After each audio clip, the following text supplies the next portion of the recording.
Telah bergabung di studio bersama kami Direktur Komunikasi TKN Jokowi Ma'ruf Usman Kansong. Selamat malam Bang Usman. Selamat malam. Bang Usman, kita akan bahas soal Ya. pernyataan terakhir tadi Ketua TKN Erick Thohir menyatakan sekarang akan lebih ofensif, kita harus segera bergerak. Maksud dari ofensif di sini apa, Bang? Iya, selama ini kita kan dianggap bertahan sebagai petahana, defensif begitu. Memang serangan luar biasa bertubi-tubi dari kubu Prabowo Sandi. Nah, kita dianggap bermain atau menari dalam genderang mereka begitu. Walaupun kita sudah menjawab tidak seperti itu. Kita justru menjawab tuduhan-tuduhan mereka, misalnya serangan-serangan mereka yang tidak benar. Karena kalau yang tidak benar didiamkan akan dianggap sebagai kebenaran. Ya, tetapi memang saya sudah sejak awal katakan bersamaan dengan bergulirnya waktu karena masa kampanye itu cukup panjang 8 bulan. Jadi kita memang tidak mau menghabiskan energi di awal begitu. Jadi makin mendekati itu kita memang akan makin ofensif, makin menyerang. Jadi gitu. sekarang mau berubah strategi? Oh iya, sebetulnya bukan berubah tapi sekarang saatnya lah begitu ya. Sudah kita Memang sudah direncanakan sesuai dengan timingnya? Sudah kita rencanakan sesuai dengan timing begitu. Apalagi melihat kondisi di lapangan yang luar biasa. Misalnya kemarin itu ada spanduk yang menuduh Pak Jokowi PKI. Itu kita laporkan oleh tim Direktorat Hukum dan Advokasi kita. Nah, itu salah satu cara menyerang juga, ya, cara menyerang juga. Nah, kita juga mulai mensosialisasikan, mempublikasikan, kemudian juga lewat media sosial ataupun media mainstream, siapa Pak Jokowi sebetulnya. Ya, hari ini misalnya kita jelaskan Pak Jokowi siapa guru ngaji dia, ya, untuk menepis tadi, artinya ini menyerang kita. Kita mulai menyerang dengan menyajikan profil Pak Jokowi, siapa kakeknya, siapa Tapi menyerangnya lebih begitu. kepada menyajikan profil Jokowi, bukan lebih kepada menyerang kelemahan lawan? Itu salah satu, itu hanya salah satu saja. Yang kedua tentu saja menyerang kelemahan lawan. Itulah yang terjadi di Sumatera Utara, di pasar misalnya. Yang kita duga dan masyarakat ataupun publik juga menduga seperti itu ada rekayasa.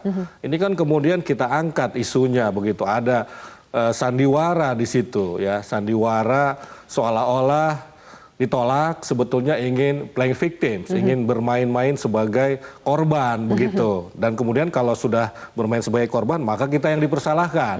Dan ini kan bukan yang pertama kalau memang betul itu ya.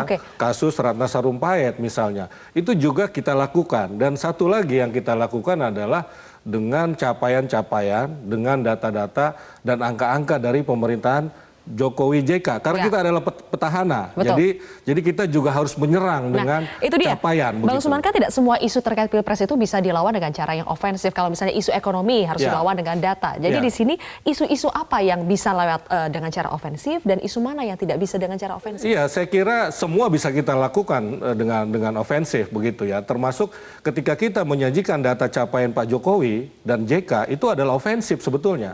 Ya, itu ofensif. Misalnya kita kemarin dana desa keberhasilannya bahwa jumlah desa tertinggal berkurang jauh karena dana desa itu adalah sesuatu yang ofensif. Kita tunjukkan kepada mereka, kita tunjukkan kepada publik ya bahwa dana desa itu menyejahterakan.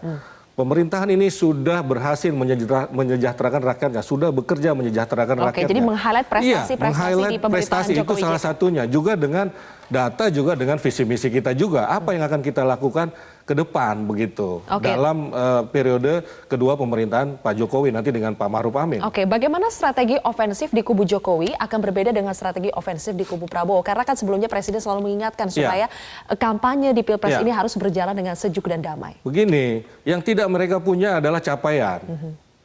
Jadi kita berbeda pasti. Kita akan menyerang dengan capaian kita. Karena kita sudah melakukan, mereka masih akan. Ya, baru rencana, kita sudah melakukan. Jadi itu pasti berbeda dengan mereka. Mereka tidak bisa menyerang kita dengan angka-angka, dengan data-data. Karena itu yang mereka serang adalah remeh-temeh, tempe setipis ATM, begitu kan. Tapi kita menyerang dengan angka inflasi misalnya yang bisa kita jaga. Di bawah 3%.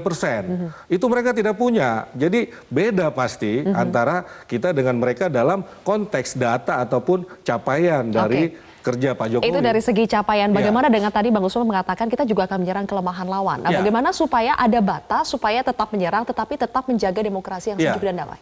Contoh kemarin, Pak Jokowi hari Sabtu berkumpul dengan keluarga. Itu sebetulnya kita ingin menunjukkan betapa harmonisnya keluarga seorang presiden.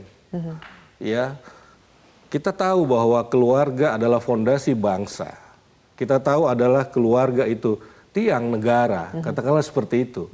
Kita ingin menyampaikan bahwa ya Anda beres dengan keluarga, maka Anda bisa memberesi persoalan-persoalan yang ada di negara. Kira-kira itu juga ingin kita sampaikan.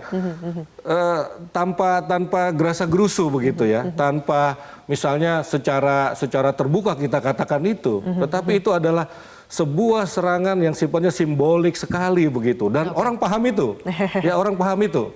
Nah itu juga salah satu cara. Jadi tetap elegan, tetap elegan, tetap elegan. Itu kuncinya kita ya. tidak menyerang dengan cara yang tidak elegan. Oke. Tadi terakhir Bang Usman, selama ini kan kubu Jokowi juga sering diserang oleh black campaign, seperti misalnya dalam pengakuan Lanyala beberapa hari lalu tadi. Isu-isu PKI, antek asing dan sebagainya itu masih akan terus bergulir sampai sekarang. Nah, bagaimana cara menyerang balik isu-isu yang diciptakan seperti itu tadi kita menyampaikan secara serius latar belakang Pak Jokowi. Ya, hari ini misalnya kita gulirkan lewat media sosial. Siapa guru mengaji Pak Jokowi? Itu juga bagian dari menyerang untuk menjawab tuduhan-tuduhan mereka begitu loh. Itu juga kita lakukan. Kemudian Pak Lanyala juga sudah mengungkapkan beberapa kasus di 2014, hoax, obor rakyat misalnya. Ya, nanti malam juga di workshop kita di Rakernas Hukum dan Advokasi, tim hukum dan advokasi kita, itu Pak Romahur Muzi akan bicara. Ya, Ketua Umum P3, karena dia punya pengalaman bagaimana hoax itu dia menangani ya begitu ya misalnya. Itu dia bisa menjadi bahan bagi kami untuk menjelaskan kepada publik begitu. Menyerang tapi tetap elegan. Terima kasih Bang Usman telah bergabung bersama kami di Prime Time News.